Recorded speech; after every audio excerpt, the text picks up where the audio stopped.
E aí, vamos então iniciar, né, essa live, esse momento festivo. E fico feliz em ter você aqui hoje, né? Porque a gente sempre está afinado nos comentários, né? De vez ou outra a gente publica alguma coisa, né? Um vai complementando o comentário do outro. E eu acho que a gente pensa de forma preocupada a clínica hoje em dia, né? A proposta do devaneio, eu acho que é muito bacana por isso também, porque a ideia é essa, acho que poxa, deixar só livre, né? Devanear, pensar, associar livremente, a gente que gosta tanto Uhum. desse termo, eu acho que é um momento para a gente poder fazer isso também, assim. Então, poxa, um prazer, muito obrigado pelo convite, né? Espero que seja uma noite agradável. Mas é isso, né, Rodrigo? Acho que você falou, acho que você entendeu bem a ideia do devaneando. Como psicanalista não poderia deixar de atentar, né, para os termos que a gente usa, que não são à toa, né? Mas, assim, é bem essa ideia, sabe, de devanear, até para a gente aproveitar esse formato que é tão livre, né? Eu vim da academia também, fica com aquela ideia de que na academia tudo tem uma formatação muito rígida, né? E aqui é um espaço diferente que a gente pode, de fato, fazer trocas, eu acho que mais amenas até, sabe? Uhum. Mais flexíveis e trocas mais aprofundadas ao mesmo tempo, né? Porque às vezes a gente cai nessa armadilha de que achar que esse meio que a gente está usando agora é apenas um meio superficial, né? De que não existe nada que se possa de fato compartilhar aqui com alguma profundidade, com algum estofo. E eu acho que a gente pode fazer isso, né? A partir do momento que a gente aceita o outro, que a gente compartilha as ideias e troca, e faz desse espaço um espaço que vale a pena, né? Que isso que tu fala, já eu acho que é bem legal para a gente poder pensar também, já entrando um pouquinho nessa história de que a proposta é um pouco pensar psicanálise contemporânea, né? Sim. Pensar psicanálise, como tu botou lá, o psicanálise e os psicanalistas. Uhum. E eu acho que essa coisa, né, da internet, da tecnologia, do Instagram, dos podcasts, do YouTube, eu acho que isso é bem legal da gente pensar também, nesse sentido, porque já pegando essa onda tua, que baita oportunidade para a gente conversar, né, para a gente atingir as pessoas, para a gente chegar até as pessoas, e também que fácil cair numa superficialização nesse sentido, Uhum. né? Sim. Cair numa coisa muito rasa, numa coisa mercadológica, né? Eu acho que esse é um cuidado que a gente precisa ter muito, assim, porque é muito fácil cair e pender para esse lado. Eu não sei se tu Pois é. concorda. E assim, eu já penso, e aí já queria também falar um pouquinho, mostrar um pouquinho do que lugar eu falo, né? Assim, desde que eu me formei lá em Perfeito. 2014, 2013, Sim. 2013, eu tenho pensado muito e um incômodo muito grande com, muitas questões da prática psicanalítica mesmo, né? Eu Hum. tenho pensado muito assim desde então. E, e eu construo a minha clínica, eu construo o meu percurso clínico também a partir disso, assim, sabe? Desse incômodo no sentido de a psicanálise muitas vezes acaba sendo meio que norteada e não tem como ser diferente por esse momento, por esse mercado, por Uhum. essa pelo capitalismo, não tem como a gente fugir disso, obviamente. Mas como fica fácil da gente se perder nisso? Que acaba sendo aquela história da demanda do capital, né? A gente Hum, tenta entender de que maneira a gente pode se colocar nisso aqui, e é como você fala, né? Uma grande armadilha a gente responder a essa demanda, até cruel, né? De certa forma, de que a gente deve seguir um determinado modelo, né? Uma determinada fórmula para alcançar hum. visualizações, engajamento. Eu acho interessante esse termo engajamento, né? E a gente está vendo que parece que hoje virou uma condição meio que quase como indispensável para poder se trabalhar. Pois Ou seja, é.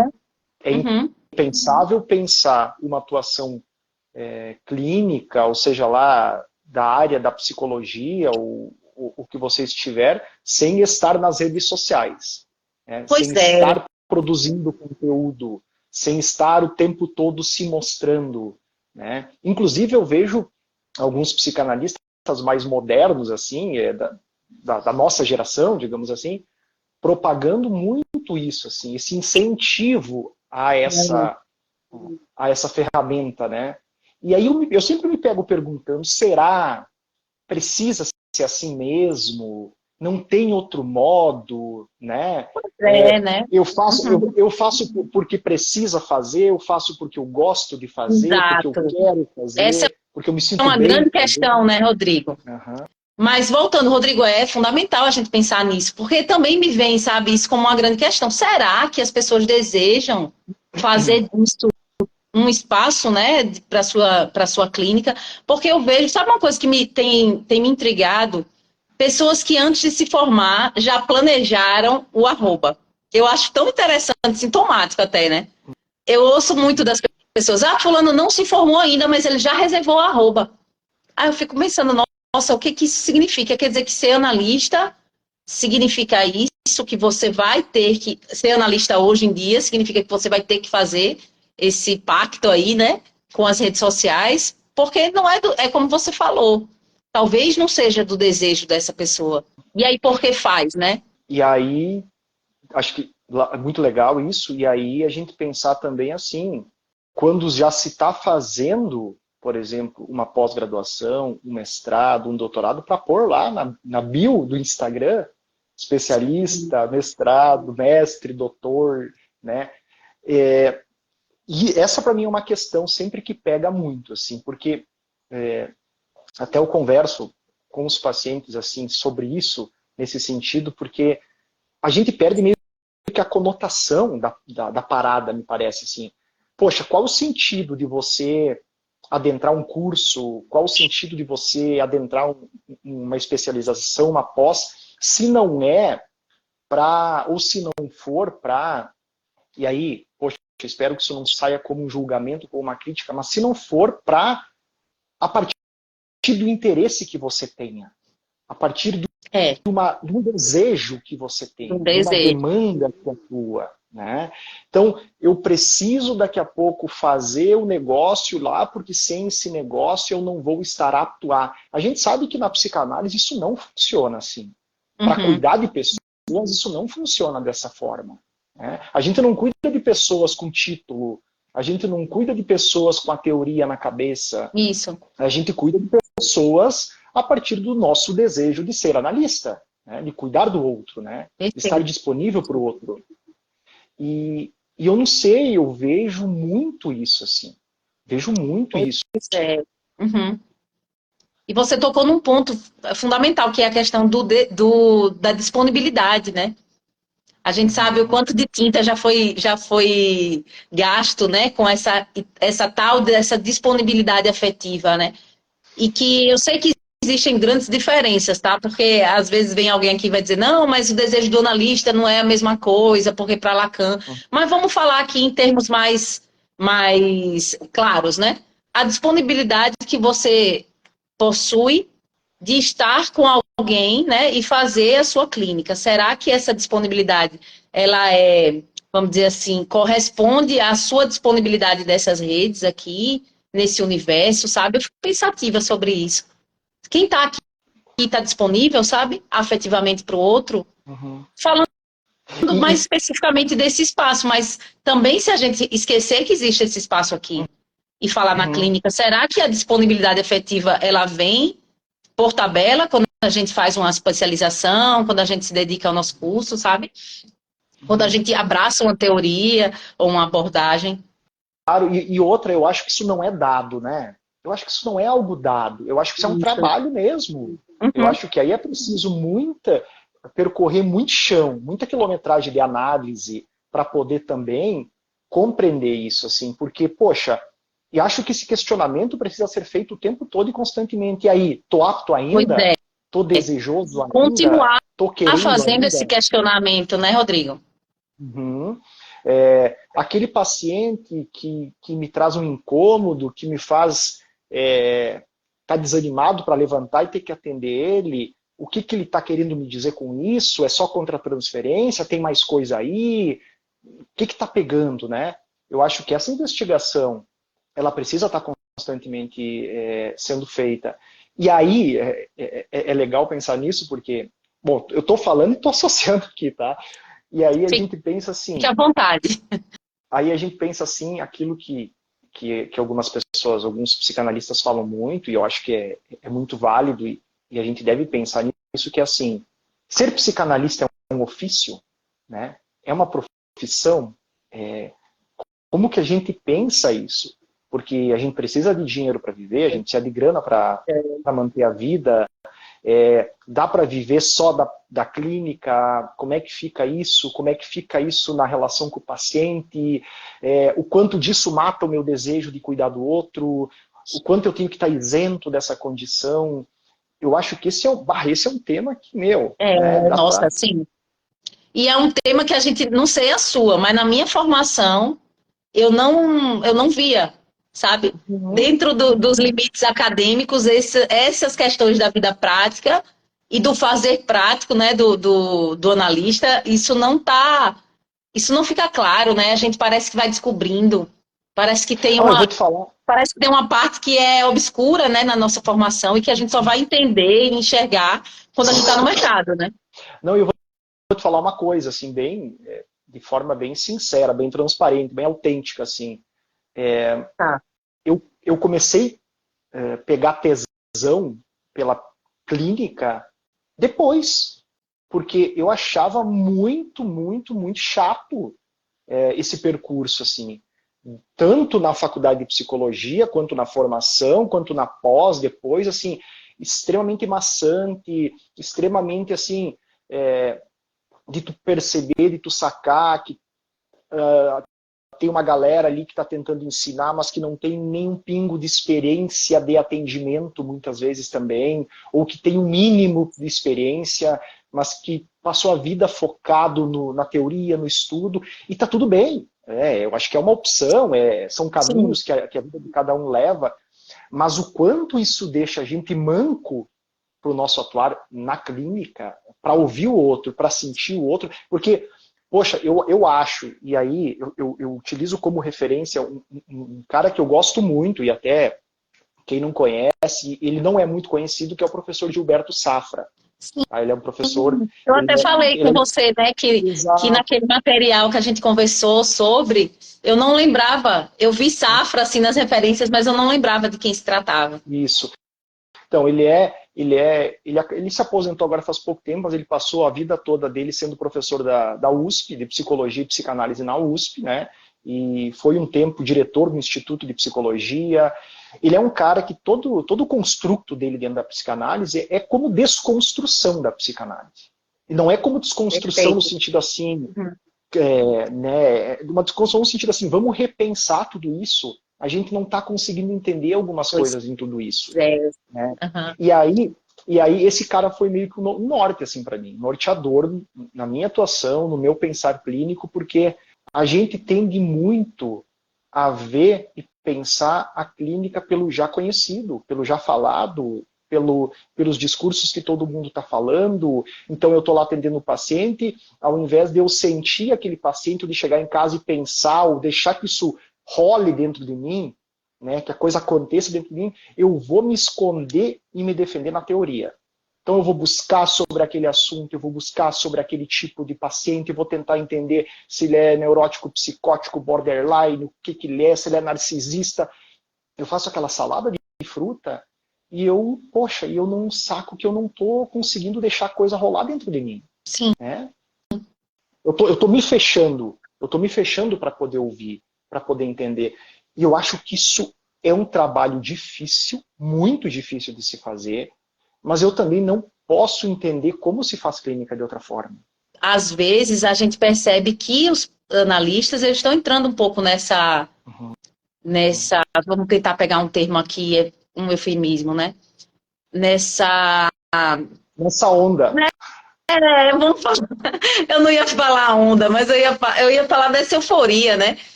Nessa euforia diagnóstica, né? A gente sabe que existe alguém que lucra com isso, mas os analistas, o que eles estão fazendo com o diagnóstico? Eu não sei, eu tenho visto o pessoal aí que parece que está fechando os ouvidos, sabe?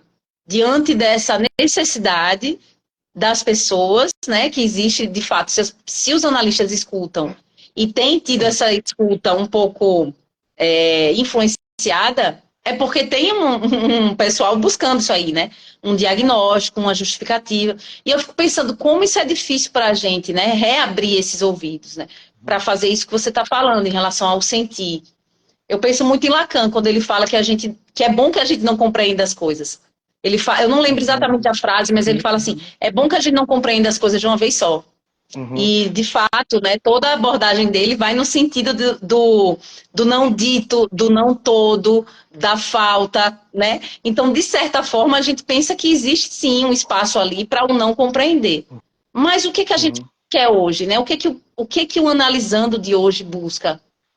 E que armadilha é essa, né? Porque parece tão tentadora para muita gente responder a isso. Aí eu acho que entram essas questões, né, das quais você falou, de uma forma mais, acho que anterior, mas que a gente não entrou ainda, porque você vê que são muitos assuntos, né? A gente desdobra e acaba que vai num fluxo dessa associação. Mas fica meio complicado para a gente, né, desse fazer, da prática. O que é que as pessoas querem? Até onde a gente pode ir? O que é responder a essa demanda, né? Porque as pessoas querem a solução. Elas querem para ontem, né? Elas querem uma solução e elas querem para ontem e elas querem um nome do sofrimento, né? Que elas padecem. E Deus me livre você não fornecer isso, né? Pois é. Aí entram todas as questões. A gente precisa sobreviver. A gente vive de clínica? Dá para viver de clínica sabendo? Dá para viver de clínica sem se prostituir a esse ponto? Eu falei para você que eu não ia usar esse termo, mas eu acabei usando porque... Não, e mais, né? Porque assim, dá para viver de clínica, ok, mas aí que tá, eu suporto a angústia que isso vai me causar. O que eu vou fazer com isso? Né? Pois é. Onde eu vou colocar essa angústia? Só que deixa eu pegar um pedacinho que tu falou do Lacan, e muito legal que tu cita isso, porque assim, bom, vamos lá, eu não sou de pagar pau para psicanalista nenhum. Agora, se tem um cara que eu pago pau, é o Caligares, e a gente tem em comum essa...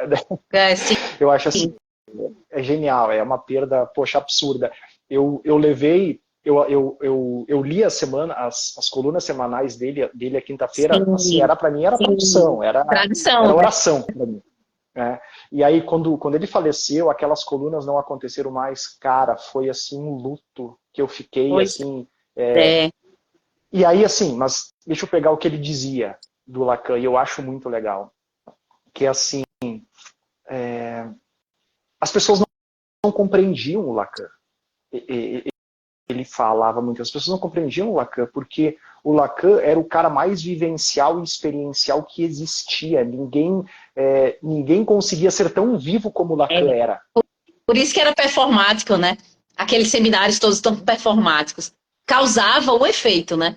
Então, assim, não sou lacaniano, né? Não é a minha praia, mas assim, quando a gente vê as pessoas falarem da teoria lacaniana, é sempre de uma forma de crítica a essa teorização, né? Essa racionalização que as pessoas veem de fora. Mas eu acho que essa essência do trato, né? Do trato a dois, da relação com o paciente, de como você é nos bastidores, né? Tem aquele livrinho muito legal, A Vida com Lacan, né? Um livrinho pequenininho. Da Caterina, alguma coisa, né? Exato. Não sei se era paciente, se era dele, né? namorada, o que era. Era tudo, eu acho. Era tudo junto. Aquela ali viveu com ele, viu? Exato. Até isso, né? Caterina e aí tu vê, né? Se eu não me engano. Caterina alguma coisa. E aí eu acho muito legal, porque até nisso, né? A gente vê, assim, tanta regra hoje em dia. Até, assim, as instituições psicanalíticas, tem que ser assim, tem que ser assado, tem que fazer isso, ser analista é isso, estar analisado é poder concluir a análise. Então, só que se você pegar na época desses caras, você vai ver que mesmo todos esses regramentos, muitos desses regramentos os caras não seguiam. Né? A gente vai pegar histórias absurdas do Freud, do Lacan, do Jung, do Ferenczi, né? Então, assim, eles não eram tão rígidos como tem se propagado tanto hoje em dia no nosso fazer, também na nossa atuação. Né? que psicanalista não pode isso, que psicanalista não pode aquilo. Então, assim, eu acho que, de novo, a gente está sempre colocando, me parece, essa, sei lá, essa, não sei nem como chamar isso, essa instituição psicanálise frente Uhum. à, à nossa proposta, que é cuidar do outro. A gente está Sim. sempre discutindo a psicanálise, e a gente, porque é nós mesmos, é todo mundo, né? Mas assim, o quanto isso também não impede que a gente afete, que a gente se afete com o outro, que a gente chegue no outro. Pois é. Não, e eu acho que cada vez mais a gente se protege de se afetar Uhum. pelo outro, Exato, né? exato, Isso é um sintoma exato. contemporâneo e que chega na Uhum. gente, né? Respinga no Exato, fazer. Porque parece que exato. existe, e como você fala, né, as instituições, um pensar sobre os dispositivos, mas me parece, Rodrigo, eu acho que a gente pensa parecido nisso, que me parece que existe toda uma conversa que não sai do mesmo lugar, que é como vamos olhar o século XXI, né? Como vamos entender, nos inserir na contemporaneidade, mas sempre com esse olhar, vou dizer sempre, mas, né? Vamos tentar aqui ser menos radical, mas frequentemente a gente vê um olhar de intérprete de uma realidade dada, né? Uhum. E aí, consequentemente, isso iria representar uma realidade que é aquela que está posta e que não muda, né? E é sempre meio. Sempre não, né? Frequentemente vista como apocalíptica, quando é outra coisa, né? E o analista é aquele que tem a fórmula. Eu não sei se existe por trás disso, dessas discussões, de fato, um pensar num fazer diferente com essas questões da contemporaneidade. Sim, eu acho que é perfeito o que tu fala. Eu acho que essa defesa, ela vai muito no encontro do que eu falei. Então, você está atendendo o teu paciente, já chega angustiado para tentar entender o que se passou naquela sessão. Você está se defendendo do Sim. sentir, né, da angústia que causa aquilo, da resposta que não tem. E aí, vamos pegar esse nosso encontro aqui como vamos colocar na transferência essa parada aqui, né? Vamos pegar esse nosso encontro aqui.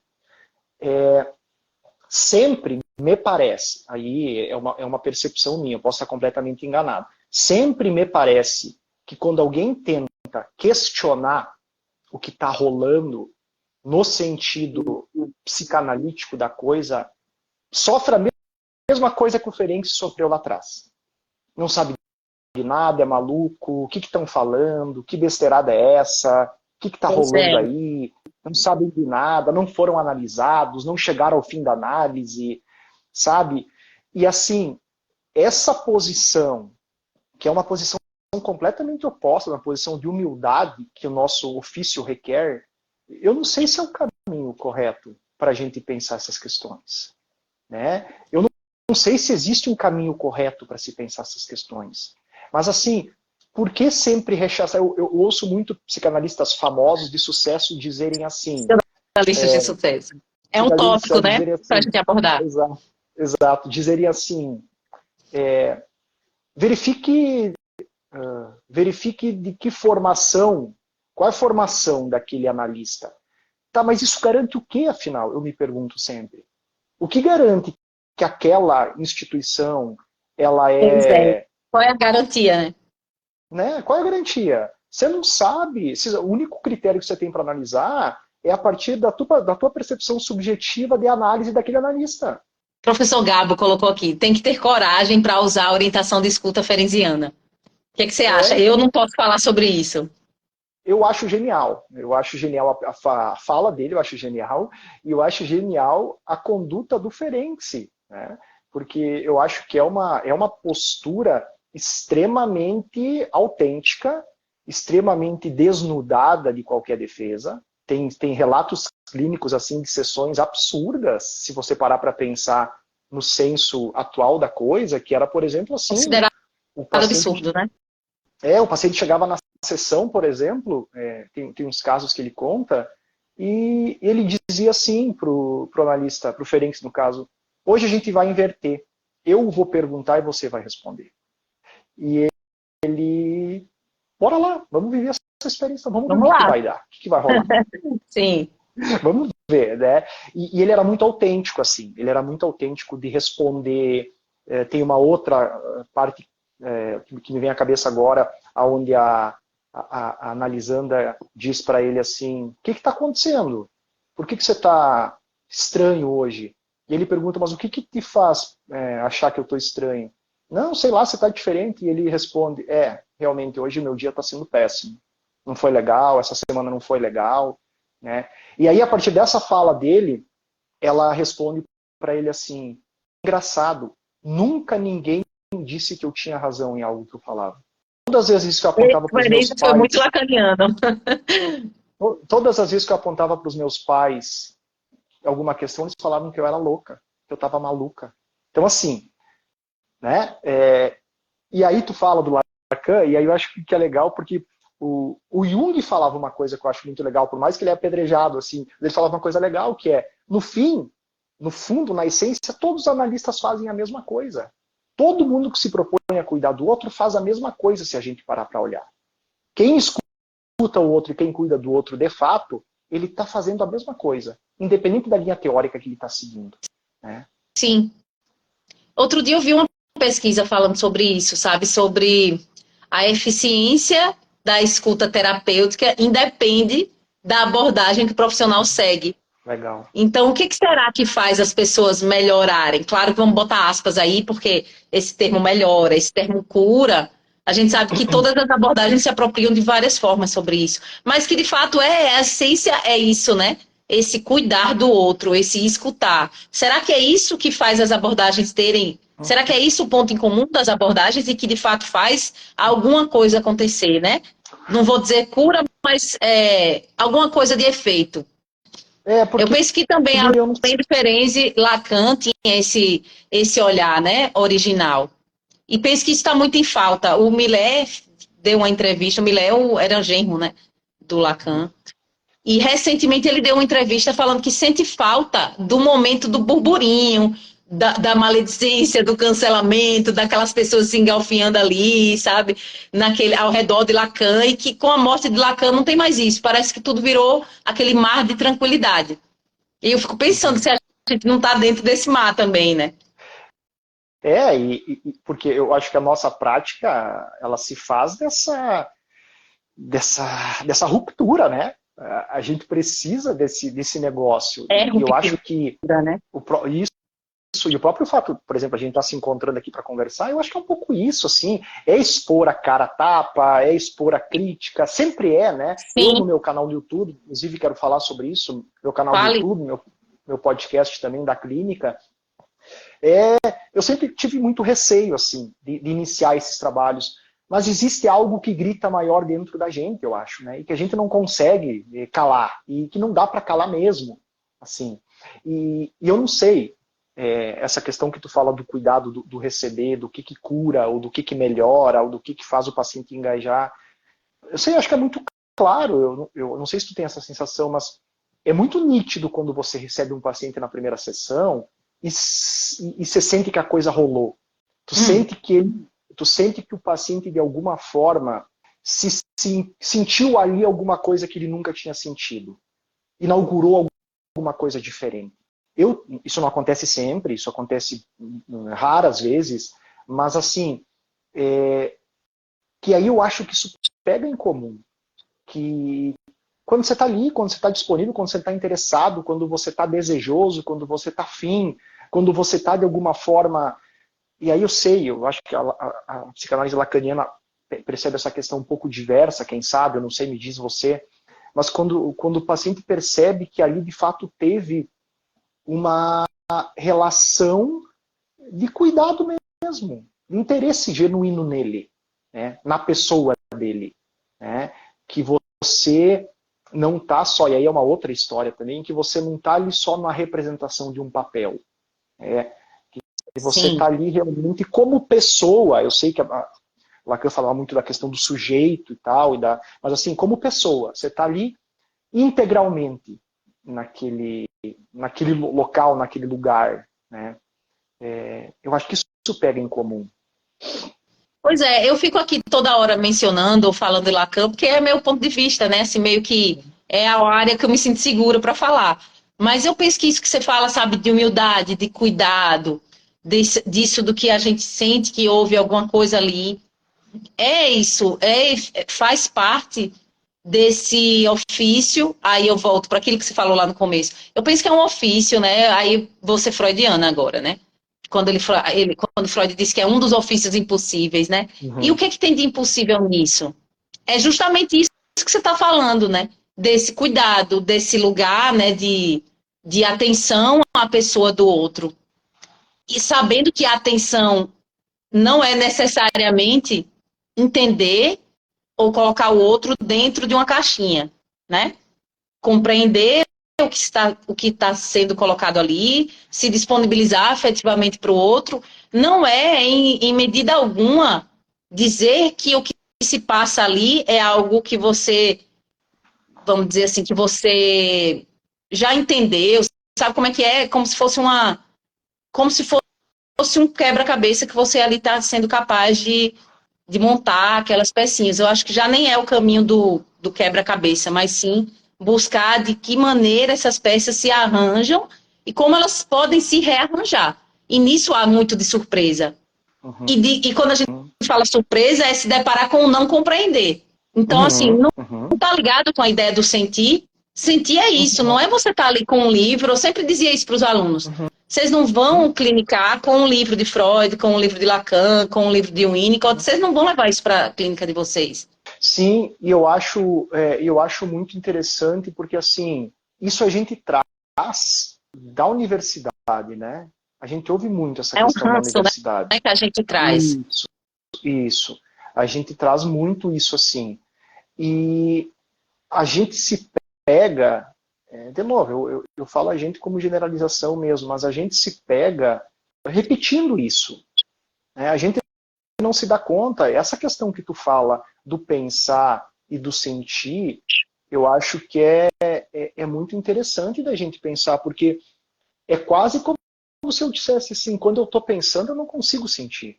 Pois é. E quantas vezes a gente não usa o pensar para não sentir, né? Para não se afetar ali. Exato. Aí fica uma Quando eu tô, clínica muito limpinha, né? Uma clínica asséptica, né? Uma coisa muito higiênica. eu tô num hiperfuncionamento mental, né? Eu tô a ventoinha lá tá a milhão, mas assim, daqui para baixo tá tudo pausado, né? Não tá rolando nada. Pois é, e isso também entra naquela discussão requentada do pseudociência, né? Uhum. Digo requentada porque a gente sabe que isso não é uma crítica nova que se faz à psicanálise, mas acaba que é uma forma da gente colocando o se pensar acima do sentir, parece Uhum. que a gente está se colocando num lugar de ciência mesmo, né? Aí sim Uhum. eu sou cientista, né? Porque eu Sim, estou pensando aquele paciente, eu estou exato. lidando como se fosse como se eu fosse um detetive Uhum. que tivesse ali diante de mim esse quebra-cabeça, né? Que é uma questão de saber onde estão as peças. Mas será que é assim, né? A gente entra no funcionamento, a gente está trabalhando contra a nossa profissão, ou contra o nosso fazer, né? Porque assim, de novo, vem de fora uma demanda que diz que o psicanalista precisa fazer isso para se adaptar e para se enquadrar, e aí não sei, a gente pode pensar, bah, Freud rachou nisso, Freud tentou colocar a Sim, psicanálise, né, nessa posição, e aí se perdeu, e aí a partir disso a gente se perdeu todos, mas assim, e aí eu caio numa outra discussão, e aí psicanálise é o quê? É uma ética, é uma ciência, é o não sei o que é a psicanálise? E aí que tá, e aí eu acho que o teu canal aqui, o teu Instagram é muito legal nisso, e eu gosto muito dele por isso, porque assim, ele, ele coloca a psicanálise mais próximo da arte, né? uhum, Da criatividade, do falar uma linguagem diversa, de chegar por outro lugar, né, através de outro lugar. E eu sinto que isso é legal. Né? Eu acho que isso a gente não poderia, não deveria abrir mão disso. Eu acho que a gente não. E aí, assim, está calcado, né, nessa postura, nessa posição de que, poxa, a que custo a gente vai atender essa demanda pois que está sendo é. Será que a imposta? gente precisa, né, atender a essa demanda? E aí que tá, precisa para quê? Porque eu quero me fazer frente, e aí entra uma questão, sei lá, egóica, narcísica, eu quero um lugar melhor, ou eu simplesmente quero cuidar do outro. A minha preocupação é cuidar do outro, o meu ofício me coloca apto a cuidar do outro. Por que eu estou tão preocupado nessas discussões? Eu vou pegar o exemplo desse livro aí que rolou agora, os últimos tempos, deu aquele bafafá, né? Uhum.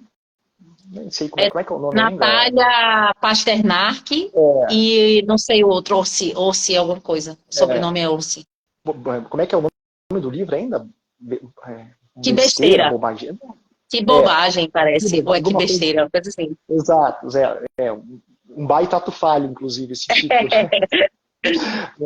E assim, vamos pegar isso, assim, eu acho, claro, eu concordo, eu acho que a gente não pode deixar que esses discursos peguem e passem, mas assim, me causa mais espanto como isso deixa todo mundo ouriçado. Pois é, isso é uma questão, né?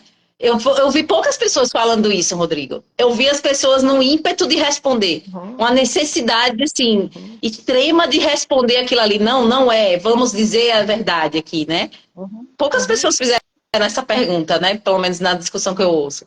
Pois é, que medo é esse? Que medo é esse? Né? Que medo é esse que faz com que todo mundo fique tão discursivo, questionador? Porque vamos lá, né? Eu acho isso muito patético, assim. Eu até tenho que me conter dessas questões, porque assim, tu pega lá então, tem o canal do tal carinha lá, um psicólogo lá, comportamental lá, que foi que bombou essa parada. Então ele fez uma live desse livro, que ele é parceiro desses autores, e aí bufou. Ele criticou a psicanálise, ele falou um monte de coisa. Aí foi lá o psicanalista de sucesso e, poxa, fez uma live para contrapor aquilo. E aí ficou aquilo lá. E aí outro fez outro, e aí É, eu acompanho muito réplica, tréplica, né? Exato, eu gosto muito de filosofia, eu gosto muito de pensar a psicanálise a partir da filosofia. Eu acho muito importante, assim, também. E aí, poxa, quando tinha uma galera que eu curtia, assim, que eu via também indo lá, encabeçando esses discursos, assim, eu pensava, cara, mas tá todo mundo fazendo a Engolir mesma corda, coisa. né? A gente chama aqui de engolir corda. Exato, assim, virou, tá tudo, é uma gritaria que ninguém entende nada e ninguém consegue pensar em nada. Pois é, e será que nessa gritaria as pessoas estão falando alguma coisa que de fato vá responder a alguma demanda, né, social? Porque se essa pessoa escreveu isso, ela não tirou isso da cabeça dela. Vamos também, né, pensar isso aqui, né? Essa pessoa Uhum, escreveu que a psicanálise é uma pseudociência, ela não tirou isso da cabeça dela, ela vive no mundo, a gente vive no mundo, né? Não podemos excluir que fazemos parte desse pacto social. uhum, Então, de certa forma, nessa gritaria, nessa histeria, eu ia falar griteria, mas é nessa gritaria mas, toda. Será que alguém que escuta, né? uhum. Será que vai nascer alguma coisa daí? Porque fica, não, é pseudociência. Não, não é. Mas o que está se produzindo de conteúdo nisso, né? Uhum. E ainda, será que alguém quer se fazer entender? Será que alguém quer que alguém escute alguma coisa? Será que eu estou preocupado que o outro escute alguma coisa? Né? Ou eu estou Eu só quero simplesmente tentando gritar, né? atender eu quero atender uma demanda social, para ver quem é mais forte, para ver quem é melhor, para ver quem está acima, para ver quem tem mais poder, né? Para ver quem tem mais domínio, para ver, e aí, bom, vai a minha crítica à academia, que é o que a gente vê muito, assim, para ver quem é o saber, o conhecimento de fato, o que o outro está absorvendo, disso pouco importa. Importa é essa disputa, importa é quem produz mais, importa quem. Que é narcísico, né? Uhum, uhum. E aí, poxa, e aí eu acho que a gente, aí vou usar a tua palavra, é ruim, mas então é o que tem. Aí a gente se prostitui, eu acho também. Isso é uma prostituição. É. Né? Uhum. Não é só no fazer clínico, é nas redes sociais, é na atuação, é no que a gente fala, é no que a gente propaga. Isso também é uma prostituição. Né? E aí, como não cair nisso? Né? Como não chegar nisso? Ou como. Eu fico imaginando, eu pensei muito, como seria, por exemplo, se esse discurso que vem de crítica, é uma pseudociência, como seria se eu respondesse a isso, é uma pseudociência. É isso mesmo. Pronto, Não tinha acabou. discussão, não tinha réplica da Folha de Né? São Paulo. Exato, porque assim, se não se parte do princípio, e aí acho que não é o princípio psicanalítico esse, de que o discurso é o que importa. E a gente sabe que o discurso não importa. A gente sabe que as pessoas elas não são pegas no âmago do seu ser pelo discurso. Eu sempre brinco falando sério. Quem faz análise, quem passou por um processo analítico, sabe do que a psicanálise é capaz. Não existe outra forma de se provar do que a psicanálise é capaz, a não ser dessa forma. Não adianta a gente falar. Né? Eu acho sempre que quem sentiu o efeito do processo psicanalítico em si, não questiona esse processo. E aí você falou um significante, né? No linguajar de Lacan. Um significante fundamental, que é a ideia do efeito, né? O que é um analisando? O que é que ele recebe dali? O que é que ele troca ali? O que é que seria essa cura ou essa melhora, se não os efeitos disso, né? No seu inconsciente. Então, fica parecendo assim que a gente não precisaria entrar nessa gritaria se a gente soubesse o que está sendo feito ali, como não saber o que está sendo feito ali no sentido de que estar pronto, né? É isso e acabou. Mas assim, como é que a gente pode levar essa discussão para um caminho, não gosto dessa palavra, mas num caminho produtivo? Porque senão fica parecendo mais do mesmo, dessa prostituição, desse se fazer ser visto, né? Preciso dizer algo. Então, Que às mas vezes a então, gente precisa dizer, né? é, Eu acho que tem então, muito isso e as redes sociais deixam isso muito claro, né? Nem sempre a gente precisa opinar sobre as coisas. mas então esse acho que é o ponto, né, Miriam? Assim, se a crítica existe, de alguma forma, ela está fundamentada em alguma coisa. E a gente deveria, de alguma forma, pensar sobre essa coisa. Agora, quando a gente se propõe a rebater a crítica, a gente está totalmente. Poxa, eu não estou sendo afetado por essa crítica de nenhuma forma. Né? Eu não tô nem repensando o meu ofício, porque eu acho que o que dá muito motivo para essas críticas também é justamente isso que a gente está conversando aqui. Eu acho que em algum momento a atuação do psicanalista ele se perde, ele se desencontra diante do mundo contemporâneo. E aí ele quer fazer frente a uma situação que ele não nasceu para Perfeito. isso. Uhum. Né? Pois é. A psicanálise não veio ao mundo para isso. Né? Só que parece que a gente tenta se adaptar de alguma forma a isso. E aí, poxa, a Pois gente vai é. levar para mesmo. Pois é, e se a gente se constrói como discurso, se a psicanálise nasceu como um discurso que vai contra a corrente, porque agora buscaria, né, estar totalmente inserido, eu quero dizer assim, harmonicamente inserido na sociedade, nunca vai ser, sempre vai ser marginal. O nosso fazer sempre vai ser marginal, né? Porque implica esse sentir, porque implica esse não saber. Por isso é que é tão difícil para algumas pessoas entenderem que não ser ciência não necessariamente isso é algo pejorativo, né? Ou Uhum. pseudo. Eu não sei, é meio complicado a gente falar disso. Porque parece que o não saber é menor, né? É algo que não deveria ser cultivado. Sendo que como é que eu vou escutar um paciente se eu sei de tudo? Aonde fica o espaço, né, para a criação aí? Em algum momento aqui você falou de um analista ou do fazer desejoso, né? Eu lembro que você falou essa palavra. E eu fiquei pensando que o desejo, ele nasce disso, né? Dessas prestas, ou ele, vamos dizer assim, que ele nasce como essa erva aí, uma erva daninha que meio que se aproveita de onde? Desses espaços, dessas lacunas. Então eu fico pensando, se a gente tenta responder, vamos pensar assim, responder a essa crítica, da qual a gente está falando aqui. Parece que a gente não para nem para sentir o que aquilo causou em nós. A gente só tem que responder, né? Eu vejo Uhum. muito isso aqui, né? De certa forma, é o mesmo assunto, mas acaba não sendo. Enfim, às vezes as pessoas falam assim, mas você tem que falar desse filme porque tá todo mundo falando. Me dizem isso. Aí eu fico pensando, mas se eu não quero falar disso, eu vou ser obrigada a falar. Exato, Eu vou falar do exato. que me afeta, né? Eu não vou falar de algo porque vai dar likes. Da mesma forma, eu escrevi um texto aqui falando, eu não vou escrever textos curtos. Não vou. Quem quiser, leia. Quem não quiser, não leia. Não é essa a questão, sabe? Eu vou fazer o quê? Eu vou tentar me adaptar, sendo que sabe, a adaptação vai na contramão do que foi pensado sobre psicanálise, desde o princípio, né? Desde Freud. A gente não precisa nem ficar falando aqui de Lacan, que a gente sabe que houve muita ruptura. Mas com todos os outros nomes que foram criativos, que foram originais, não é só Lacan que foi, mas é um discurso contra a corrente. Como é que a gente agora vai se adaptar? A fazer reels, a fazer videozinho de 2 minutos, né? Por que isso?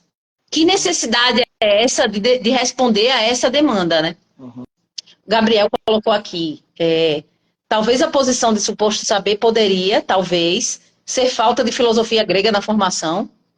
Aí, essa questão aí eu acho que deveria ser, vamos dizer assim, desdobrada, né? Quem fez a pergunta deveria desdobrar, porque eu não sei de que forma você pensa a formação de filosofia grega, né?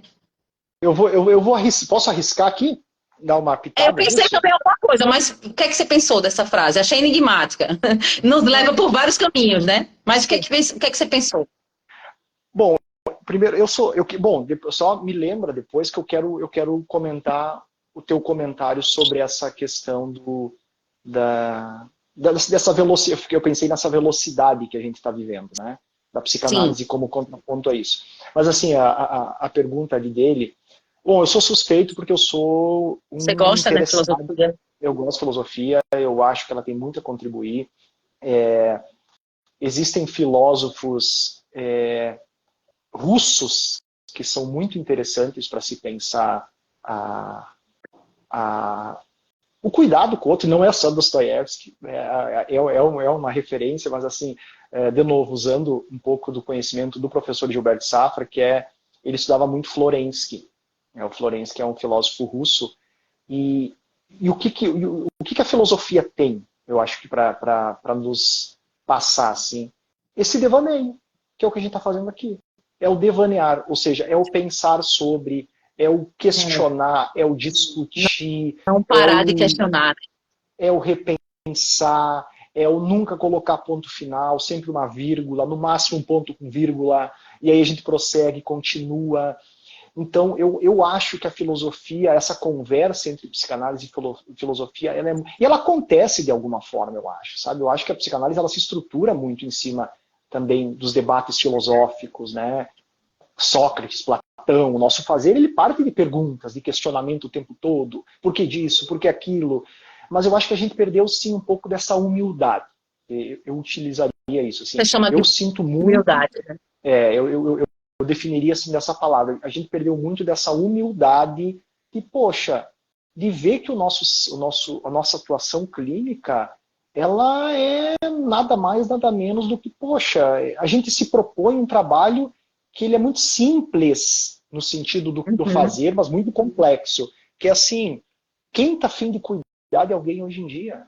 Quem está afim de ouvir alguém hoje em dia? Quem está afim de sair de si para sentir pelo outro hoje em dia? Quem quer fazer isso? Faz uma proposta para alguém fazer isso, vê quantos vão topar essa parada. A gente está pensando sempre na gente, a gente está focado sempre na gente, a gente está preocupado sempre com a gente, né? Então, assim, eu acho que essa é uma grande herança que a gente precisa ter assim da filosofia, que é essa posição assim, poxa, o que eu estou fazendo? Será que está certo? Será que eu sou Sim, mesmo o que eu acho questionar, que né? eu sou? Eu sou, acho que eu. Será que eu sou o que eu acho que eu sou? Será que eu tenho tanta moral para falar ou para impor alguma coisa para alguém ou para dizer que isso deve ser assim, assim, assado? Sabe? Eu acho que essa é a forma que eu responderia essa questão assim que me ocorre, sabe?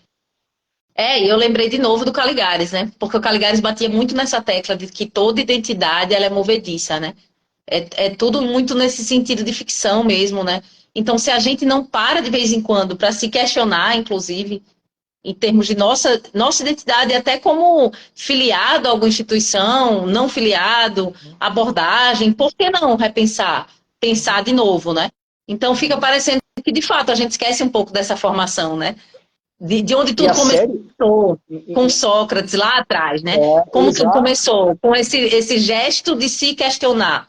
Porque parece que tudo está muito dado, né? Parece que a gente. Eu fico pensando muito quando você falou agora dessa coisa da histeria da pseudociência. Será que as pessoas pararam para sentir ou elas se sentiram na obrigação de falar algo? Como da obrigação de postar algo? Porque eu vou dizer uma coisa para você, o que me incomoda muito em alguns canais ou em algumas páginas de psicanalistas e psicólogos é essa falta de originalidade, Uhum. sabe? Fica parecendo assim que todo mundo já disse o que tinha que ser dito, Freud já disse que tinha que ser dito, Lacan, e a gente fica fazendo o quê? Copiando citação e sabendo qual é o melhor design, qual é o melhor aplicativo de montagens e edição de imagens, porque no final acaba que a gente não está fazendo esse questionar. Se a gente fizesse esse questionar constante, a gente não cairia nisso, né? Ah, eu vou usar essa rede social aqui para fazer um negocinho bonitinho, divulgar o meu trabalho, mas eu desejo isso. A série Psi, ela é, eu não sei se tu assistiu, mas ela é genial. O Caligares que dirigiu ela, né? Então, assim, é o alter ego dele colocado ali, toda a série. Sim, A pessoa dele ali fica muito claro, que é um pouco disso que tu tá falando, assim. É impressionante essa abertura para o outro, é impressionante essa desconstrução de tudo que ele estudava, ou de tudo que ele ouvia, ou de tudo que ele teorizava. Ele se desconstruía o tempo todo. É uma coisa a série se impressionante. chama Psi. Sim, Professor Gabriel colocou aqui. Psi, passava, era do HBO, né? Essa do série. HBO. Eu não assisti É, muito, mas eu sei que se tratava do que foi dirigida e escrita por ele, né? eu acho que deve ter no HBO ainda no app lá Mas, deles. Não sei, não tenho mas é certeza. isso, né, Rodrigo? Porque assim, eu acho que você falando aí, parece que é preciso saber-se muito quem se é para poder toda hora se questionar, que eu acho que Caligares fazia isso, né? Uhum, Você não vai se perder se você se questionar. Porque uhum, existe algo de referência interna, né? A gente entende isso. Eu penso na Melanie Klein, eu penso no Winnicott, eu penso em todos esses teóricos que nos ajudam a pensar que, de fato, existe uma estrutura interna que favorece esse processo de desconstruir sem se perder. Porque muitas vezes isso é trazido na clínica, sabe, pelos pacientes. E aí, eu vou me questionar o que é que vai acontecer comigo, né? O que é que vai acontecer comigo no sentido assim, meu Deus, o que é que qual é a desgraça que vai me acontecer se eu começar a fazer análise? que eu vou Sim, você virar, vai né? se deparar, não é? Você vai se deparar com angústia, mas aqui vai ter uma rede. É como se eu falo muito assim, é como se houvesse uma rede de proteção que de certa forma vai estar produzindo algo que você faz com essa angústia. Você não vai estar solto com essa angústia, porque aí é morte, né? Porque aí Uhum. é de fato mortífero. Mas um processo de análise, ele lhe entrega essa angústia, porque é do questionar, porque é essa herança grega, né, que a gente recebe. Mas, ao mesmo tempo, existe uma esperança do fazer com isso, né? Então, quando pensa em Caligares, né, quando você fala dessa série, tá muito claro que é ele ali. Mas será que todos nós somos Caligares, né? Podemos fazer isso, né? De nos desnudarmos e nos colocarmos ali. Não precisa ser numa série, mas de fato se colocar, né? Originalmente, como ele fazia nos livros e como ele fazia nas produções dele. Acho que é do Machado de Assis, se eu não me engano, que é um contozinho que ele fala justamente sobre essa farda, né? Essa farda, essa Ah, imagem sim, que o o espelho. Eu já trabalhei ele espelho, aqui, eu conto o isso, espelho. Que a gente lindíssimo, veste aquilo ali e já vira outra coisa, né? lindíssimo, né? Tu precisa o tempo todo estar defendido de alguma forma, né? Precisa o tempo todo estar seguro de alguma forma. Claro, a gente tem os nossos pilares onde a gente se agarra. É, Obviamente, sim. né, não tem como, mas assim, essa fixidez, essa rigidez, ela me parece sempre falar de uma questão meio patológica, né? Uma coisa assim, muito sofrida. É. Então, a custo do que às vezes a gente perde a noção e se esquece que, poxa, todos os dias é o mesmo dia, mas ele todos os dias não é o mesmo dia que a gente está vivendo. A gente às vezes se esquece de que a gente precisa dessa maleabilidade, dessa flexibilidade, de repensar o que a gente está fazendo, de repensar para onde a gente está indo. Só que isso, de novo, eu não consigo imaginar isso sem um trabalho, né? Sem um trabalho. Umas pessoas raras que conseguem, eu não sei como, né? Tem mas assim, sem esse constante estar em análise, né? Existem pessoas que têm uma capacidade, eu acho, não sei, de fazer isso, mas eu não consigo entender como pensar o mundo, como pensar a vida, se a gente não está com esse tempo disponível para se pensar também, né? Para se olhar, para se... não gosto dessa palavra se entender, porque eu acho que é para se desentender, é para se... né? Desentender. Acho que a gente nunca se entende, É, nunca se sim. entende, mas enfim, eu acho que são questões que a gente precisa pensar mesmo, assim, com carinho, com cuidado e de uma forma ética. Acho que aí essa palavra ética, ela entra também não só numa ética de o Perfeito. que é certo, o que é certo, o que é errado, mas uma ética mesmo do cuidado com o outro, né? Do que esse outro precisa e não do que eu acho que esse outro precisa. Eu poder ouvir o que esse outro está me dizendo, o que ele está precisando. Enfim, aí é uma conversa longa também. Não. Agora que entrou na ética, né, eu penso nisso também. E aí volta para a história da Grécia, né? Não, ética, eu sempre penso na palavra, sempre lembro que quando eu trabalhava esse contexto, quando eu dava aula, falava muito de ethos, como a casa, né? Da origem. E, de fato, né, para cuidar do outro, é preciso saber muito quem se é. É preciso ter muito bem estruturada essa casa interna. Então, não é todo mundo que consegue ser ético. No que a gente está falando aqui de ética de cuidado, né? Não é todo Uhum. mundo que consegue esse cuidar. Porque o cuidar, tudo isso que a gente está falando aqui, né? Bate nessa mesma tecla. O cuidar do outro implica vê-lo como pessoa e não como coisa. Acho que foi Safra, foi isso, quando aquele textinho que a gente comentou, que você me mandou, que tem fala homem, coisa. Em algum Uhum. momento eu li isso, em alguma fala, não sei se Sim, foi o Lincoln, sim. mas me capturou, sabe, esse termo. E de fato é isso, né? Cuidar do outro implica esse olhar para o outro como algo inédito. Lacan fala isso, Uhum. né, do Uhum.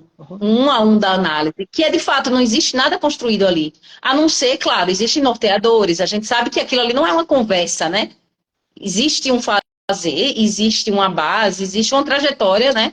Você, por exemplo, falou da sua trajetória aqui, eu tenho a minha, então nós temos uma trajetória teórica. Uhum. Mas muitas vezes esse cuidar vai nos colocar diante desse olhar o outro com compaixão, né? Esse compaixão.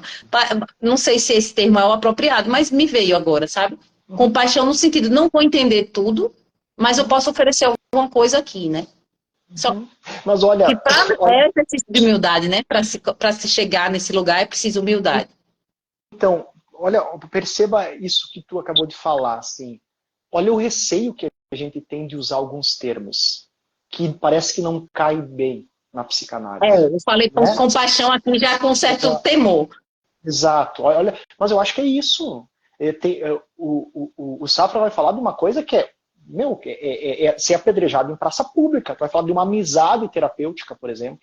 Porque assim, Mauro colocou aqui, um homem que diz que sou, mas não é. Vinícius de Moraes, né? Samba da B. Não, samba de Ossanha, né? O homem que diz que não sei. sou, mas não é. Não É conheço. meio isso, né? É meio isso. A gente se coloca essas paredes, né? A gente não pode falar certos termos. Eu me senti, eu vou confessar, eu quando falei compaixão pensei que poderia ter pensado em outro nome, Eu em outro saquei. termo. Por isso que eu falei. Não, eu acho que é isso. Eu acho que isso é uma desconstrução. Por isso que eu estava falando do Safra, ele fala de amizade terapêutica. Cara, tu vai pensar, é um louco, é um maluco, né? Ele está propondo. Mas assim, não é o que a gente pensa como amizade, né? É a O que é? disponibilidade, é o Hum, espírito, é a disponibilidade, é o não me ver numa posição de alteridade em relação ao outro. E aí ele vai de novo, ele vai lá buscar na filosofia russa, que é a questão do quê? Da comunidade de destino. Que assim, a gente está irmanado. E aí, poxa, aí é um papo assim, maluco, assim, mas assim, poxa, nessa planta que está aqui na minha casa e em mim, somos todos produtos da mesma coisa. Se a gente se desloca dessa posição, a gente perde qualquer possibilidade de sentir o outro. Se a gente não se coloca nessa posição de se desnudar da nossa capa de analistas, da nossa capa de terapeutas, da nossa capa teórica, da farda lá do Machado de Assis, se a gente não consegue tirar isso de alguma forma, se a gente não consegue olhar para o paciente a partir uma posição de amizade terapêutica, não no sentido de sair tomar cerveja ou de encontrar, tomar café, não é isso. Mas assim, é um conceito, é uma terminologia para a gente pensar o quanto próximo a gente precisa estar. Isso é uma quebra, porque a gente ouve muito que é preciso um distanciamento, essa abstinência, né, essa Sim. posição onde eu não permito me afetar né, pelas coisas que vêm do paciente. Então, assim, é uma quebra. E a gente tende sempre, quando se fala disso, levantar armadura. Porque a gente não está acostumado a pensar isso. A gente não está acostumado sei lá, estar aberto para isso, porque a gente está sempre com aquela psicanálise clássica, ortodoxa no nosso ouvido ali. Por mais que a gente tente quebrar, ela está sempre ali buzinando, né? Então, de novo, isso é sentir. Né? O sentir é isso. Quando tu fala desse mundo, né? Como a gente está colocado, esse homem-coisa, esse homem objetificado. Sim, sim. Essa pessoa que vai lá procurar e ele vai esperar. Quem sabe ele suporte a primeira e a segunda sessão sem resposta, mas na terceira ele já não vai suportar mais, ele precisa de alguma resposta. Ele precisa de algum retorno teu. E aí ele vai ficar enlouquecido com isso. E aí, como é que a gente sustenta essa posição? Né? Como a gente sustenta essa posição, e não só sustenta essa posição, mas o quanto ele chegou até você justamente por ninguém ter conseguido sustentar essa posição. O quanto ele exige que essa posição seja sustentada, mesmo ele querendo o oposto disso. Né? Então, assim, eu sempre penso muito assim, essa coisa da coisificação, ok, a galera vai para o psiquiatra porque ela quer o medicamento. E aí a gente também tende a cair no senso comum, porque muitos psiquiatras acabam ficando sem recurso, porque eles precisam dar o medicamento, porque senão o cara vai Você lá não e fez nada, né? Senão não teve não, consulta. Eu já ouvi de alguns psiquiatras isso, de que médico precisa, parece que se incompetente. sente obrigado a dar uma receita, né? Exato. Eu Porque sei é que você médico é muito incompetente. contra, né, a questão do antidepressivo. Fala um É, pouquinho sobre isso. falo. Na verdade, assim, todo o meu. Eu acho que o canal começou assim, meu canal começou a ter mais interesse a partir desses posicionamentos, assim, bem. Não sei se são bem radicais, mas, assim, é de colocar essa questão para ser pensada mesmo, assim. Porque a gente fala disso, mas a gente sempre fala disso de uma forma meio tentando passar um paninho quente em cima, assim, de dizer, Uhum. claro, tem gente que precisa medicamento, claro, tem pessoas que precisam ser medicadas, claro que tem casos, não sei o quê, né? E aí sim, eu concordo que precisa, que acho que sim, que não tem como escapar, e a gente vê isso na nossa clínica todos os dias, que existem momentos do tratamento, inclusive, que não tem como se não tiver um certo, né, contorno Sim. da situação. A questão e aí é o norte para mim trabalhar essa questão, e que eu gosto muito, que é assim, cara, como que ninguém mais pensa que o problema está na vida? Como que Pois a gente é. acredita que o problema fugiu da vida? Então, eu tô lá, eu já trago na minha sessão, porque eu tenho tireoide, hipotireoidismo, porque minha família tem, porque eu tenho uma dor de cabeça crônica, porque minha avó tem. Cara, não existe isso. Tu pode ter uma predisposição, mas não existe isso vindo de berço. O que está acontecendo na tua vida? Né? Analisa a tua vida, o que E tu tem tem na pessoas que tua vida. ignoram totalmente, né, essa Não, ideia. Ó, teve uma pessoa que colocou aqui, o que acham sobre mais Platão, menos Prozac? Eu não conheço, não posso falar, só conheço de nome. Então eu não vou me atrever a olha, falar eu, de um eu, me livro que eu atrevo, não li. eu me atrevo a dizer de uma forma assim bem tosca que qualquer coisa é melhor que o Prozac. Qualquer coisa. Vai jogar bingo, vai jogar sinuca, Que a vai fazer qualquer subjetividade coisa. vai pro ralo, né? A Exato. subjetividade. Assim como acontece com a Ritalina e as crianças, né? Eu fico pensando, né? Aí a gente entra num outro tópico que daria 300 lives, que é a ideia a patologização da infância, né? Alguma coisa está acontecendo. A criança tem um temperamento X, mas alguma coisa aí destoa no meio de 50, lógico, né? Ou de, sei lá, de 15 crianças no jardim uma criança destoa ali do padrão, aí vamos levar ou para psicólogo ou para fono, ou para psicóloga e ir para fono. É sempre assim, né? No ensino infantil. E eu fico pensando, né? O que é do humano que a gente não suporta? Que tem que levar para o psicólogo, que tem que levar para a fono, né? Eu sou interessada nisso porque são as questões de linguagem, né? Mas o que está por trás disso? O que está por trás de uma dislexia? Ou o que está por trás de um comportamento agressivo? É só um TOD, que é a moda, né? Transtorno, como é, opositivo, desafiador. A gente Opositor entra desafiante. muito nisso, né, Rodrigo? Essa patologização da vida. Porque, na verdade, é uma negação do sofrimento, que é a condição humana, né? O sofrer. Sim. E aí eu acho uma coisa nisso, assim, que é bem problemático e que é bem interessante, que é a questão do originário, quando você fala. Que é assim, olha que maluco isso. Se, a gente se surpreende, por exemplo, quando a gente ouve falar assim, tem uma comunidade lá no Japão que as pessoas vivem cento e poucos anos porque eles comem só produtos que eles mesmos produzem.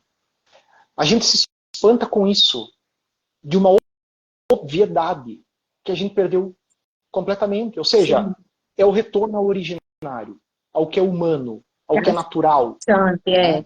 Aí isso E, parece que é algo tão novo, né? Tão vanguarda.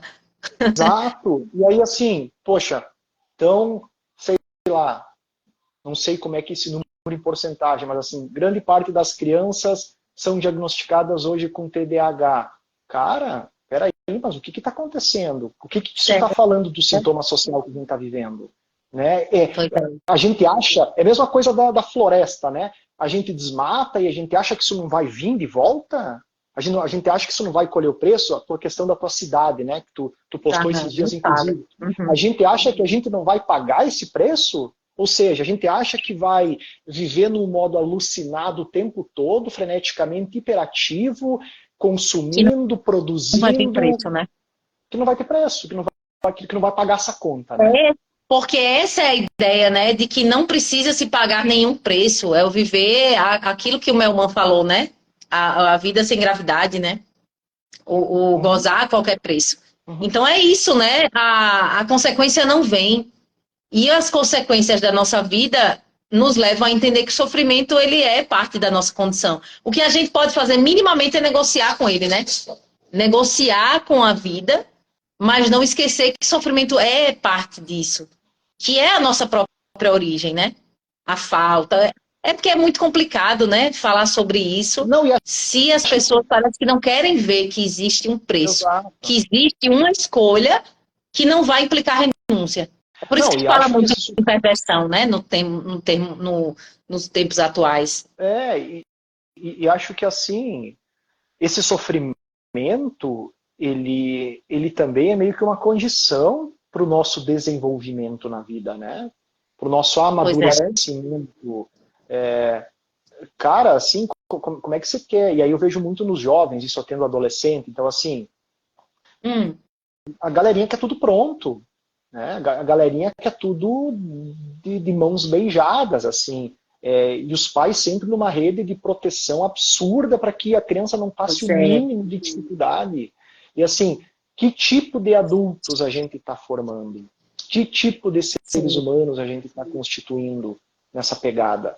Porque, poxa, vamos lá, é as nossas dificuldades, é os nossos sofrimentos que fazem com que a gente vá calejando, vá criando repertório, né? Sim. Vá saindo da posição de Engrossando majestade do couro. bebê para, né, para ver o outro, para sentir o outro, para olhar o outro, para ver que o outro também tem necessidades. Então, assim, às vezes tu pega, eu não sei, a minha clínica eu percebo muito isso, muito clássico.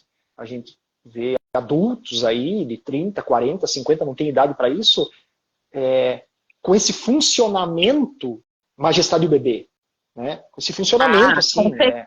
certeza. Sim. O tempo todo. Isso é muito clássico, que faz pensar, olha só, no mínimo de dificuldade, no mínimo de sofrimento, a pessoa não tem nenhum tipo de repertório para lidar com isso. Não tem Sim. tipo de Não vivência sei. para lidar com isso. É como se houvesse sempre uma fragilidade, né? Uma certa dúvida de que ela vai conseguir é, passar pelas etapas. E também quão narcísicos são esses pais, né? Que fantasia é essa, né? de que pode dar tudo e que pode proteger seu filho de todos os sofrimentos. Meu filho tem 5 anos e eu lembro que numa discussão se falar, eu vi muitas pessoas assustadas porque as crianças da sala dele, e ele incluído, né, ou incluso, falando sobre morte. E as crianças começaram a trazer isso para casa, né? Se você morrer, eu vou ficar com suas... Meu filho sempre pergunta, se você morrer, eu vou ficar com seus livros, alguma coisa assim. Quando você vai morrer? E aí as crianças começaram a trazer isso para casa. E eu vi tanta gente assustada com isso, sabe? Meu Deus, o seu filho também tá falando de morte em casa.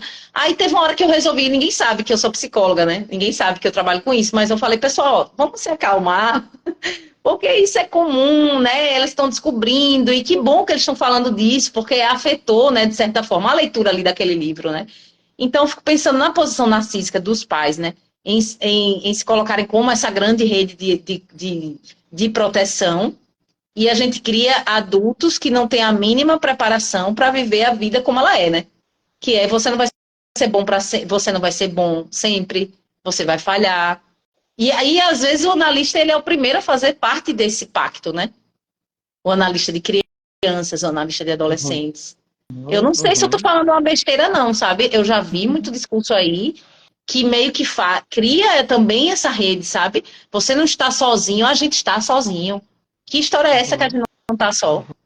Ou que vem o pai, e eu lembrei agora de uma criança que eu atendi há algum tempo, eu acertei o contrato com a mãe na segunda, terceira sessão, depois de ter visto a criança, e coloquei as questões de como seria a participação dela no processo, né, a inclusão dela no processo da mãe, né? Quando que ela viria, quando que ela seria chamada para vir, como é que funcionaria? Ela ignorou completamente essa parada. Assim. Porque ela não poderia estar ali, né? Exato. Então, ela não poderia se ausentar dessa posição. Né? Ela precisaria estar sempre vigiando tudo. E aí é interessante porque nessa conversa ela me fala assim, poxa, mas é muito diferente o modo que tu trabalha. Né? Como assim eu não vou saber o que está acontecendo com meu filho aqui? Nossa. Não é isso que eu quero. Eu falei, pois é, mas incrível que depois de 50 pessoas que tu passou, tu caiu aqui. Por que será? Pois é. Então, assim, olha isso que tu tá falando. Ou seja, é uma onipotência, é uma coisa de só eu posso cuidar bem, só eu sei cuidar bem, só eu sei do que ele precisa. Meus pais não conseguiram fazer isso, mas eu vou conseguir com os meus, né? Exato, isso, é complicado, né? Eu já vi muito caso quando eu atendia criança e adolescente, que era, uma vez, eu nunca esqueci, essa pessoa nunca voltou, ela fez ela fez uma entrevista, e aí ela passou a ler os tweets da filha, porque ela tinha toda a monitoração, me lembrei disso que você falou. E ela disse, olha como ela é ridícula, a mãe usou esse termo. E aí passou a ler os tweets, eu falei, mas esqueça o celular, me diga, quem é sua filha? A pessoa ficou um pouco desconcertada ali. Não, mas veja isso aqui, ela continuou lendo, em tom de brincadeira, sabe, jocoso, diante do sofrimento que estava ali. Então, eu fico pensando, né, uma hora não estou nem aí para isso, não olho para esse filho, e ao mesmo tempo eu monitoro todos os passos, né? Eu não olho, mas eu monitoro. E quanta gente monitora e não olha, né? Para os próprios filhos. E aí, né, fala mais da mãe do que da criança. Né? Foi, assim.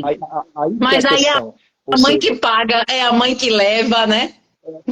Então, e aí que tá. De fato, será que eu tô tão preocupada assim com ele, né? Com ela? Será que esse investimento todo é por quê? É para quê? É a fim do quê? É para mascarar o quê? Né? Aí tem 1 milhão de perguntas que vem. E é por isso que a gente não tem como fazer algo que não seja incômodo, no mínimo, né? Sim. Poxa, aí sim, qualquer atendimento de uma demanda é antiterapêutico, me parece. Não tem como. Sim, com certeza. Eu acho que a gente acaba indo para questões que levam a outras e é um elo que não termina, né? O que se poderia colocar dessa nossa conversa? O que se poderia colocar em termos de conclusão? Que não é conclusão, a gente sabe, né? Mas é que deixa espaço para outros momentos, né? Quem sabe a gente de novo aqui vem conversar. Mas o que é que você pensa disso? Uma pessoa colocou aqui sobre um futuro distópico, falou de Black Mirror, não sei se conhece a série. É um episódio em que a mãe monitora a filha. É verdade, eu vi esse episódio. E era para ser um futuro distópico. Pois é, mas tudo isso que a gente encontrava que era distopia, parece que está parecendo muito real, né, hoje. Parece que daqui a pouco vai ficar banal.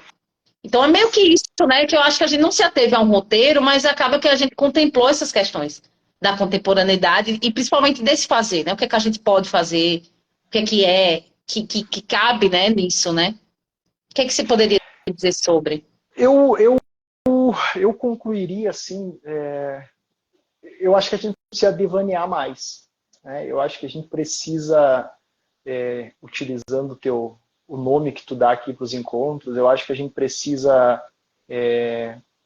poder desconstruir mais, a gente precisa silenciar mais, a gente precisa diminuir a correria, a gente precisa poder sentir, a gente precisa poder se imbuir mais de construções e de desconstruções que não fiquem só nesse racional, sabe? Que a gente pare tanto de buscar o tempo todo, de correr atrás o tempo todo. Eu acho que a gente precisa se voltar mesmo, se voltar para dentro, conversar, fazer essas coisas que a gente está fazendo aqui, trocar ideia, ouvir música, ler posts bonitos como que tu posta, ler coisas agradáveis que fazem com que a gente se sinta bem. Eu sempre falo, Machado de Assis me faz rir o tempo todo, então eu leio, eu não entendo nada, mas eu fico dando risada. Isso me faz bem. Então, assim, eu acho que é isso, sabe? A gente está tanto nessa disputa maluca para quem pode mais chora menos, quem é melhor, quem é pior. Eu acho que a gente precisa se desligar disso de alguma forma. Desacelerar, né? Desacelerar. Olha, isso é muito corajoso, viu, Rodrigo? Falar isso... E para terapia, eu brinco com os pacientes, né? Quando alguns pacientes chegam assim e dizem assim, mas hoje não vai rolar porque eu não tenho nada mesmo para dizer. Falei, cara, mas tu veio aqui para me ver. E eu vim aqui para te ver. Eu vim aqui só para te ver, né? A gente está aqui para se ver, a gente está aqui para se curtir, para curtir o nosso momento, e vamos deixar rolar. Vamos ver o que acontece. Eu acho que a gente está perdendo cada vez mais isso. E aí, de novo, voltamos lá para o originário, voltamos para a nossa essência, né? Essa desconstrução da natureza também, essa coisa de a gente não conseguir viver sem fazer nada, absolutamente sem fazer nada. Por que não, né? Eu acho que a nossa alma está gritando, a gente acho que está pedindo isso o tempo todo, assim, a gente só não está conseguindo ouvir. E é muito triste que as pessoas causa tamanha angústia, né? Ficar em silêncio. Nossa, como cada vez mais isso é angustiante, né? Insuportável. É o hipermovimento para não chegar no mínimo próximo possível de si mesmo, né? Qualquer contato com si mesmo é assustador, é apavorante. Quando você fala isso de se desligar e sentir-se, é muito corajoso falar isso nos tempos de hoje, né? Porque, de fato, é preencher o tempo e pensar o menos possível, né? E ninguém quer isso, né? Ninguém quer isso. Ou vamos lá, alguns querem. Alguns estão aqui assistindo. Performance, né? Exato. Então, assim, é muito difícil. E essa é uma luta constante, diária que a gente tem. Né? Então, assim, a gente ouve, por exemplo, muito essa parada hoje em dia também do vamos meditar, né? Tá, mas e aí? Eu acho que a vida tem que ser em meditação. Meditar não pode ser 10 minutos, não pode ser 15 minutos e depois voltar para a loucura. Vira autocuidado, né, Rodrigo? Que eu sou também muito crítica desse termo. Aí vira um autocuidado. A terapia é um autocuidado, 2 vezes por semana yoga é um autocuidado, mas aí você nem está meditando. Né? Checklist. Academia, etc. Né? Tudo é autocuidado. Eu vi outro dia uma pessoa comentando assim, o Spotify, com essa sua retrospectiva, deu ao jovem tudo que ele precisa, que é uma identidade e um diagnóstico. E é muito isso, né? Porque a gente parece que precisa ver, a partir das músicas que eu escutei, né? Do número de músicas e minutos, quem eu sou, porque eu não sei. Eu não sei nem, porque para saber quem se é minimamente, né? Para saber quem se é, eu quero dizer assim, se colocar em questão, não é eu sei quem eu sou isso e acabou, né? Porque a gente tá falando aqui toda hora dessa desconstrução, desse questionar eterno. Mas como as pessoas não estão fazendo isso por si só, elas precisam que o aplicativo diga, né? Quem elas são, a partir desses movimentos que ela faz. Não, e a Mas galera compartilha mesmo, valendo, assim, né? O ranking lá, do que eu ouvi, é impressionante isso, né? eu não posso falar porque eu compartilhei, mas eu fiquei Não, pensando assim, que uhum, interessante, né? As pessoas uhum. precisam disso para dizer quem elas são. Sim, é um fenômeno interessante para se pensar. Bem, Rodrigo, eu acho que a gente nunca vai esgotar isso que a gente está falando, né? Porque cada Não, dia aparecem mais questões, né? E que bom que a gente está atento a isso, né? Se a gente tá fazendo algum uso interessante dessas redes, devotar atenção a isso no sentido de repensar mesmo, né? Com criatividade. Eu acho que tanto eu como você, a gente tem esse traço, né? De pensar e repensar e continuar nesse questionar, né? Então, eu agradeço muito. prazer, não foi nenhum tipo de esforço estar aqui na sexta, muito pelo contrário.